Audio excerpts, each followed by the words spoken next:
Hello and welcome, I'm your Code Monkey. Here's a quick video on something really awesome that I saw recently that I just have to tell you about. So a few months ago I launched my free 10-hour course. The response has been really awesome, lots of people learn a ton from following the course. The percentage of people who finish the course is low, which is expected, but every person that does go through the whole thing really loves it.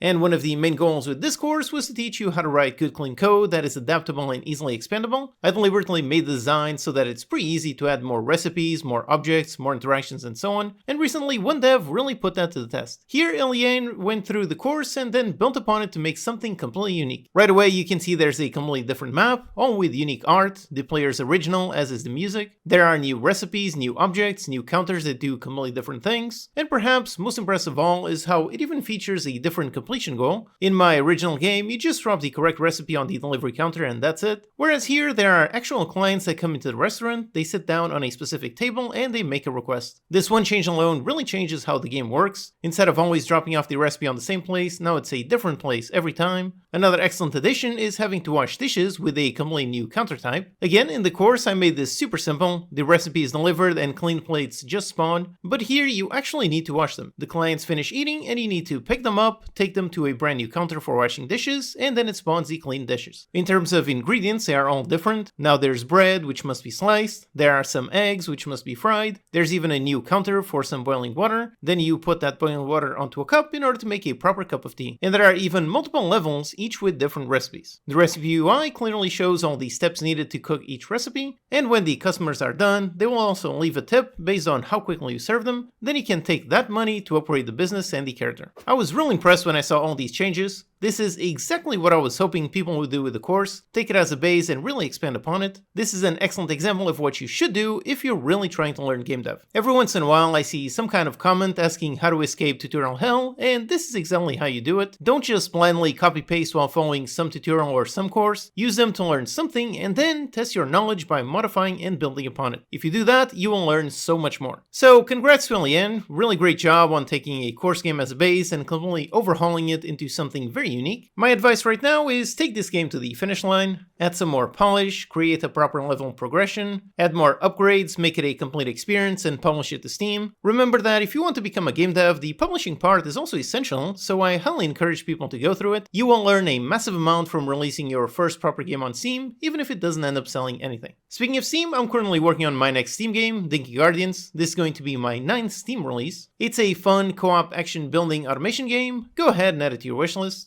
And if you haven't yet gone through my free complete course, then go ahead and give it a try. As you can see here, you can take that course as a base and massively expand upon it. You can expand upon it in this way to make a more complex kitchen or restaurant game, but you can also take the same concepts and apply them to different ways. The game is really just all about interacting with various counters and various objects. So for example, you could make some kind of car mechanic simulator game. You could grab nuts and bolts from the container counters and create some special counters to build a car. Or perhaps a strategy game where you're building weapons to deliver to some soldiers. Or maybe use some AI to control the player and turn it into some kind of automation game. So you can really take this game as a base and really build upon it in many ways. If you did go through the course, but you just did the course as it was and nothing else, then perhaps try going back to it and building upon it just like this. And of course, everything that I said here also applies to the follow-up free multiplayer course. You can also build upon that one in the same way and make some unique multiplayer games. So once again, congrats to Eliane, great job on this massive overhaul. I hope you continue working on it. Thank you all for watching and I'll see you next time.